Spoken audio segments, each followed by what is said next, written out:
con nosotros, un placer. Nos va a acompañar Margarita Stolbizer, ya conocida por todos, una amiga y alguien que yo aprecio muchísimo, no solo por su trabajo legislativo, sino como persona. Marga, gracias. Y la pregunta para vos, Gracias a vos, Diego, muchas gracias. el artículo 36 de la Constitución Nacional dice expresamente: atentará a sí mismo contra el sistema democrático quien incurriera en el grave delito doloso contra el Estado que conlleve enriquecimiento, quedando inhabilitado por el tiempo que las leyes determinen para ocupar cargos o empleos públicos. ¿Qué es la corrupción, Margarita?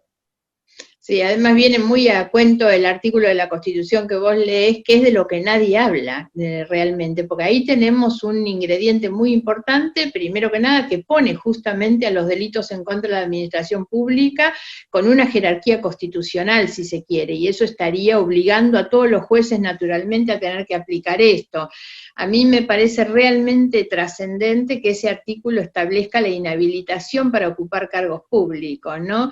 Lo digo sobre todo frente a una sociedad que muchas veces demanda pena de prisión y que vayan presos, y en realidad yo creo mucho más efectivo y mucho más importante el tema de la inhabilitación. Hace unos días, cuando Lázaro Báez terminó con una prisión domiciliaria, muchos medios, muchos periodistas me preguntaban, ¿no? ¿Y qué sensación me causaba eso? Y yo digo, la verdad no me genera ninguna cosa en particular, porque me preocupa mucho menos dónde va a estar Lázaro Báez cumpliendo su prisión preventiva, que dónde está Cristina Kirchner, que estando procesada en muchas de las mismas causas con Lázaro Báez, está presidiendo el Senado. Entonces, esas cosas son realmente las que me movilizan.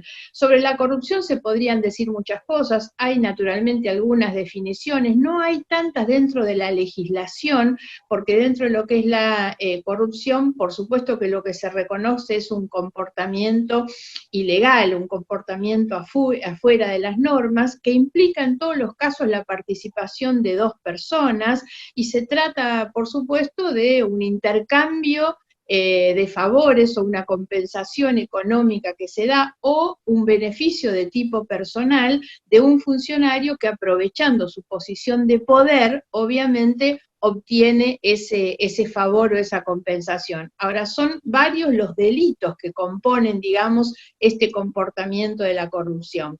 Podríamos también diferenciar entre lo que es un acto corrupto o lo que es un sistema de corrupción.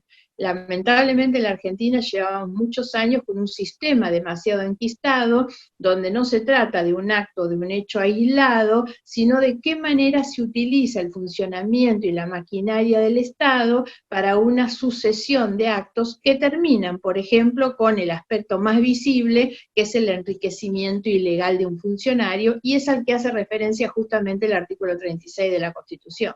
Y con respecto a nosotros, a la sociedad, al ciudadano, ¿cuáles son las herramientas que tenemos como para poder hacer que se cristalice, ¿no?, ese artículo 36? Porque capaz que está muy lindo redactado, pero bien vos dijiste, casi en las leyes no se nombra esta cuestión. Es decir, ¿cuál es la herramienta que tenemos?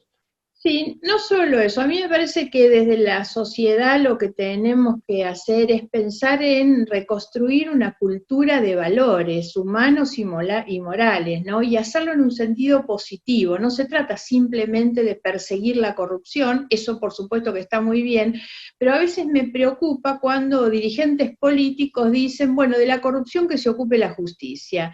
Eso siempre es tolerar que la corrupción existe, ir por detrás, como en general va el Estado siempre por detrás de los acontecimientos y detrás de los delitos, y en realidad lo más importante sería todas las cosas que habría que hacer para evitar que el delito ocurra. No se trata simplemente de ir por detrás, porque además ya vemos además que en la Argentina está demasiado instalada no solo la corrupción, sino la impunidad de los corruptos, que es mucho más grave, que es el corrupto el que comete el delito y no tiene sanción sobre ese delito. Entonces creo que lo que hay que trabajar justamente es en favor, digamos, en un sentido positivo, en favor de una cultura de transparencia. Esto implica también activar de una manera más efectiva los controles sobre la gestión pública, que en nuestro país son demasiado débiles, demasiado frágiles, por supuesto, y esa cultura de la transparencia implica, yo creo que es necesario establecer como una vía de doble flujo, desde arriba hacia abajo es la ejemplaridad de los liderazgos, tanto políticos como intelectuales, empresariales, donde vos quieras.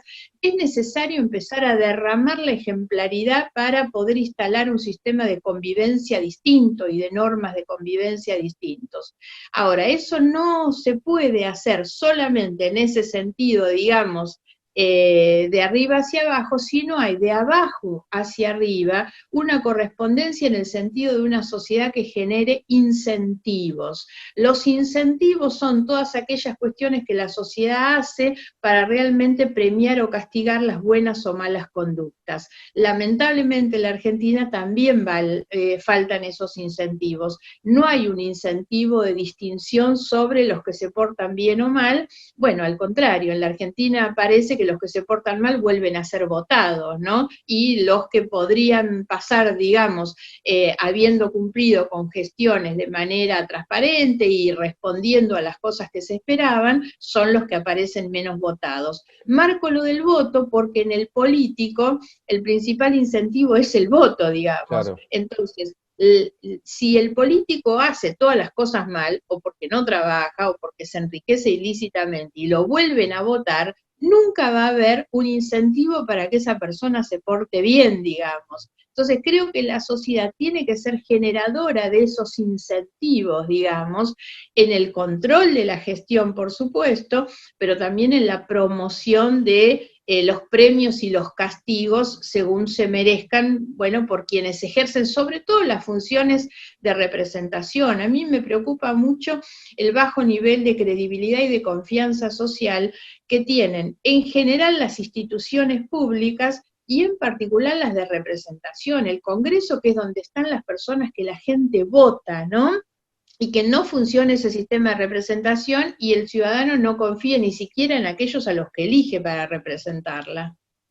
Bueno, a ver, un poco creo que me voy a permitir una tercera pregunta.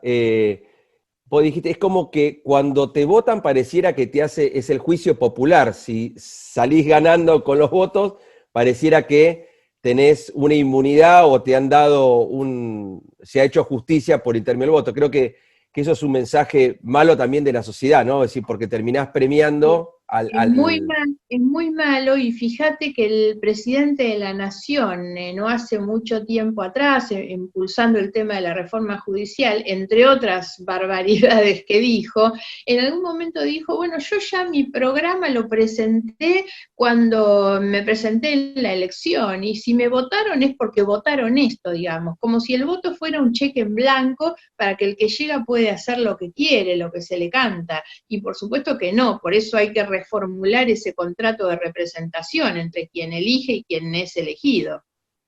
Bueno, Marga, era esto nada más de este tiempo. Si querés algunas palabras finales y ya de antemano agradecerte tu tiempo, que sé que es muy apretado y muy valioso. Si querés alguna reflexión final.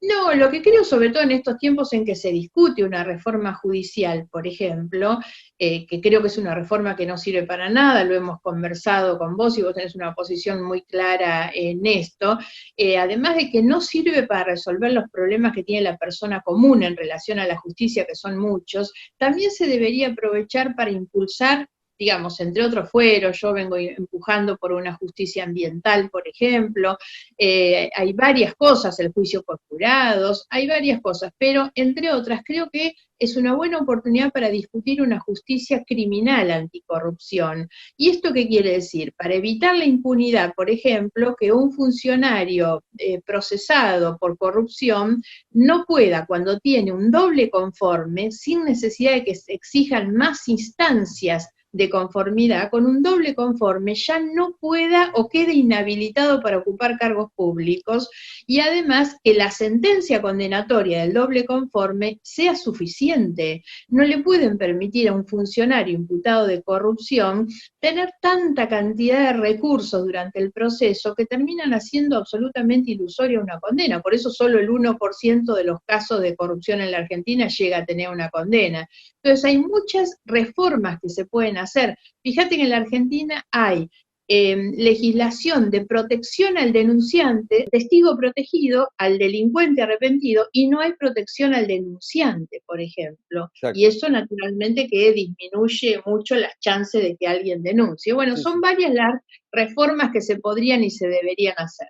Bueno, Margarita, te agradezco muchísimo tu tiempo y siempre gracias por tus No, al contrario. Te posiciones. felicito a vos por la iniciativa de lo que estás haciendo. Bueno, muchas gracias, ¿eh? Gracias. Bueno.